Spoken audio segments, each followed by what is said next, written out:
Free audio post-production by Alphonic.com. This week on the Taking 20 podcast. Be open. Communicate to your players about this in Session 0. Yes, you'll work to accommodate desired character changes, but there may be times when that will be harder than others.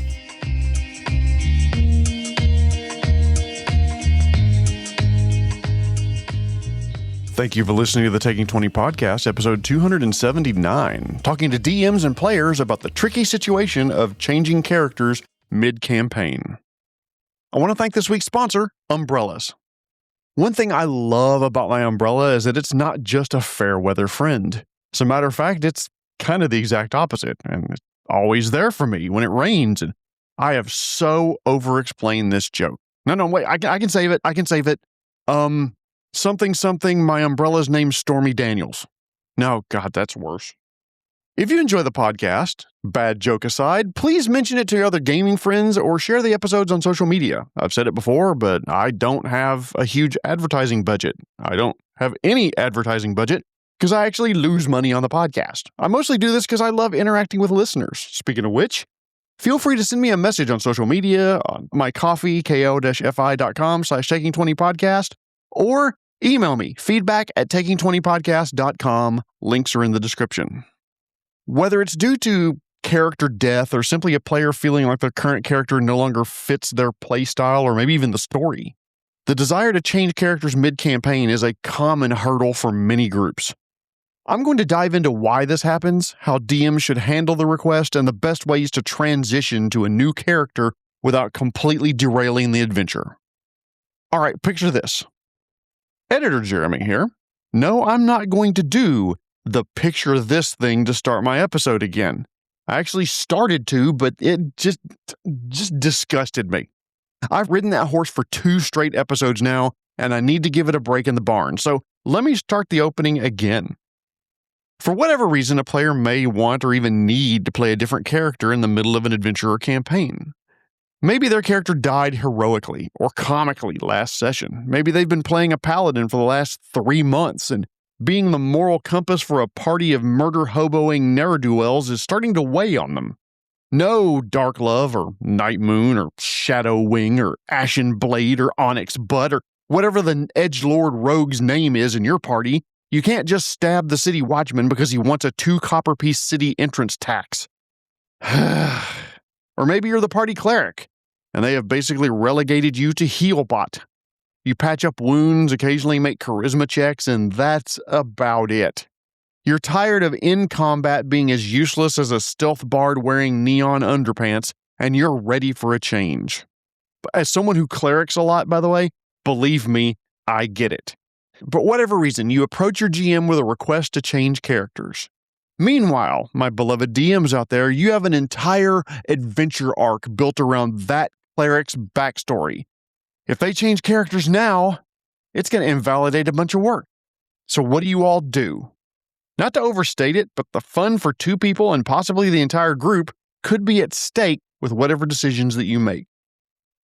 So let's start, my beloved DMs out there. I'm not going to tell you that you have to allow a character change. Hell, in RPGs, there's very little that you have to do. I once thought that you had to have dice to play RPGs. Then I learned about a group in prison who wasn't allowed to bring dice in, and instead they used 20 playing cards, 10 red and 10 black, ace through 10. If you drew a red card, it was like you rolled the number on the card itself, with the ace being a 1. And if you drew a black card, it's like you rolled the card value plus 10, so a black 4 would be a 14 on a d20. It was actually beautifully simple, and it stuck in my head, and it allowed RPG playing in a place where they could not have dice. Sorry, I just chased a rabbit off the trail there. I'm getting old. I apologize. GMs, to be frank, you don't have to allow the player to change their character. As someone told me a long time ago, the word no is a complete sentence, and you can always disallow any character change. But I do urge DMs out there to have a good reason if you're going to say no. For example, there may be cases where a character change is just not even feasible in the game at this time. The characters are 8 levels deep in a dungeon, or on the elemental plane of fire, or floating adrift in the desolate blackness of space. there may not be any rational in-game explanation as to why there'd be someone else to sub in for the character that the player wants to see depart. In these cases, there's nothing wrong with asking the player to either wait or maybe play a monstrous PC or a temporary PC until the opportunity to change presents itself. The PCs go back to town, they return to the trading hub, come upon some prisoners, etc. Voila, you can make your change. Now, that being said, you should recognize that if you do say no, you may be forcing the player to stay with a character they don't enjoy. Just as a resurrection only happens if the soul is willing, meaning the player still wants to play the character, a player should only be playing characters that they want to invest in. Players usually have a good reason for wanting to change, and forcing them to play a character against their will is at best, it could lead to disinterest by the player, or it could escalate to complete dislike of the game, or maybe they even leave the game entirely. So my first big piece of advice to my beloved hardworking DMs out there is that if a player wants to change out their character, generally find a way to say yes if it makes even a modicum of a hint of sense in your world.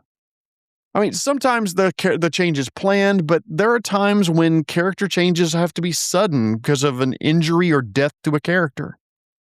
Dice are a very harsh mistress and can sometimes turn on you in a bad way and for an extended period of time. I've had multiple night runs where my D20s all betrayed me and refused to roll over like a 6 or 7. It's frustrating, and what's worse, could be the reason why a character dies. Or maybe the encounter wasn't quite as balanced as you thought it was, and one of the characters dies. Or the player makes some, shall we say, less than optimal choices, like sticking their arm into an orb of swirling dark energy or jumping off a cliff, rather than having a conversation with baddies who have them surrounded. Or maybe the player forgets their character was poisoned or diseased or cursed or some other malady that does damage over time, and it wears them away to 0 hit points. Nah, we didn't kill him. He fell backwards on a knife 4 times. These things happen. It's a dangerous world out there. If a character dies, give the rest of the party an opportunity to mourn that character. Yes, I've talked about that before. Maybe it's a classic funeral in the rain scene, or the characters share memories about what they remember about interacting with that character.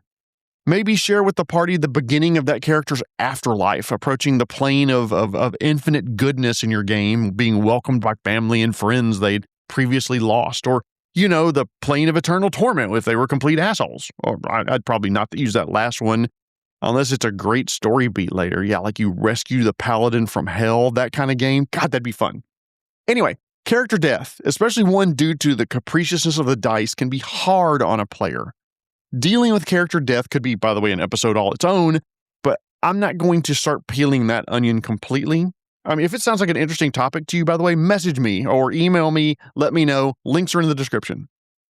As an aside, my recommendation, by the way, is that the dead character's equipment is either buried with them or sent back to their family. Let the new character come in with level-appropriate stuff they've collected while adventuring off-screen. Do not let the party keep both the dead character's equipment and get a completely new set of gear from the new character. Maybe, individual piece swaps, I always allow that. The dead barbarian had a +2 axe. The fighters wielding a +1 axe, sure, fine, swap those two, no problem. But keep an eye on character wealth. After a few deaths and equipment swaps, party equipment can get out of hand very fast. Now, to change over your character, to begin with, you'll need to have an entrance strategy for this new character. In the best case, by the way, the party's in town, and Tina the Inventor heard that the Brilliant Five, or whatever the hell the party's name is, needs a 5th member. They are here to apply for the job. Michael the Rogue leaves the party, Tina the Inventor joins. Bada bing, bada boom, easy peasy, done and dusted. Or a traveling group comes upon the party's camp in the evening and one of the travelers wants to join up. As an example, one of my groups is adventuring in the Abomination Vaults right now. The port town of Otari is an hour's walk away. Ships are constantly arriving and departing, bringing goods and services and potential characters with them. In that campaign, I've told my players who've wanted to switch that there will be ample opportunity to do so. In another campaign, Reign of Winter, there were areas where every ancestry was readily available, but there were also times in that campaign where PCs go far away from their traditional inner sea home and changing characters at that time might limit their options or might not even be available. Be open. Communicate to your players about this in Session 0. Yes, you'll work to accommodate desired character changes, but there may be times when that will be harder than others. There may be times when the party is somewhere really remote, where travelers and other civilizations is distant echo from where they are. In those cases, my beloved DMs out there, you may have to resort to, something creative. Add prisoners of one of the groups the PCs were fighting when the previous character had left or died. The hobgoblins were keeping a prisoner for information, or the Ettins had this person in a cage till they could eat them, or maybe the orcs are keeping someone alive for ransom or leverage in negotiations. They're found in a holding cage. Or maybe they've locked themselves in the bathroom, or they've been hiding in the attic. Whatever the reason, even if the reason seems kind of hokey or threadbare, find a reason for the player's new character to be in the area and available to adventure when the previous character wants to leave. That'll solve the entrance strategy problem. But once you have the entrance, you need to figure out the exit strategy for the existing character. Unless it's character death, you'll need some way. How does the existing character leave the party? Don't just have the character disappear in the night. Honor the accomplishments they had while they adventured with the party. Maybe they no longer crave the dangerous life and retire to open a music instruments shop in Neverwinter. They have duties and responsibilities they can no longer ignore. They've been called back home to lead their family or clan. They have a moral epiphany and suddenly realize that, you know what, this murder hoboing life isn't the best thing for their soul. This toll of living adventurer life is it's too much for them. It's taking its toll on them. Give them a reasonable reason. Reasonable reason? God, learn to talk, Jeremy. You know what I mean. Give them a reason why the character needs to leave now so the replacement can come in and maybe even give the entire party the roleplay opportunity to make that change. One of my PF2E players had never played a bard. She played it for 3 levels, hated it. She wanted to play something a bit more fightery, so she asked if she could play a guardian class. Her bard, okay, sure, called back to the ongoing war with the undead in her homeland. Lo and behold, there just so happened to be someone, a guardian by chance, who had been captured by the Morlock scouts. The guardian had been with a different group, she had sacrificed herself so that the others could escape, and now this new group frees her. It allows her to adopt this other group to protect them. Would Morlocks take somebody like this captive? Doesn't matter what the monster manual says, it's your world. These Morlocks took a prisoner, and it just so happened to be the character this player wanted to play. Exit strategy done, entrance strategy done, players happy. Me, the GM, does a little bit of rebalancing behind the screen, and the campaign continues on. Now, all this being said, I'm trying to encourage my DMs to be as accommodating as possible. But to my players out there, before you pull the trigger on a new character, I want you to ask yourself why you want to play a new character. Is there a mechanical reason for the change, like there's a party role that's missing, or are you just missing that new adventurer smell? Remember that complexity increases exponentially with level, and starting a new high-level character means managing a dozen or more new abilities and spells immediately as soon as you make that change. I alluded to it a few seconds ago, but your GM probably has to do some adjusting of the adventure to accommodate the previous party, and now has to do it again for the new party member. Maybe the party is melee heavy and the DM made upcoming adventures better for an all-melee party. You're wanting to suddenly play a ranged rogue or spellcaster could require the DM to readjust encounters they had already prepared. Now, by no means am I saying never request a new character. I'm saying don't do so capriciously or so often that the DM feels like they're constantly on shifting sands trying to balance encounters from all these different characters coming and going.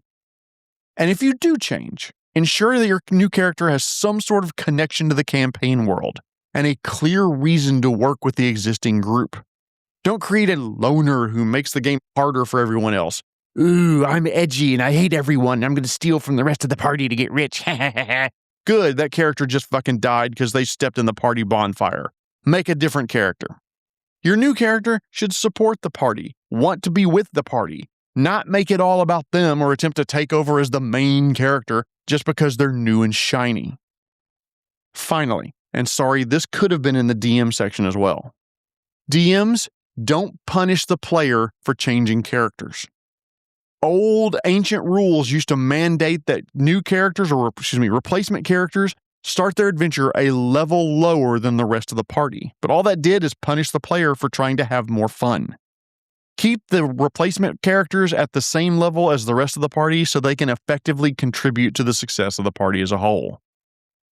Allowing character changes mid-campaign can make your game better, more fun for one or maybe even more of your players if it's handled with care. DMs should prioritize that player fun, create meaningful exit strategies for old characters, and find ways to add the replacement character that makes sense in the game world. Players should ensure their new character fits the world, has a reason to be with the party, and is someone they are genuinely excited to play through the complexities of higher levels. If you plan and execute accordingly, when a character change is needed or desired, I'd be willing to bet that you all will survive it and have fun doing it. Thank you for listening. I thrive on feedback, by the way. Please email me, feedback@taking20podcast.com, or send me a link on my social media. Links are in the description. Tune in next episode where I'm going to be talking about different debilitating conditions for characters like lycanthropy and curses. But before I go, I again want to thank our sponsor, Umbrellas. My umbrella tried to get a job in accounting, but couldn't handle the overhead. This has been episode 279, all about changing characters mid-campaign. My name is Jeremy Shelley, and I hope that your next game is your best game. The Taking 20 podcast is copyright 2026 by Jeremy Shelley.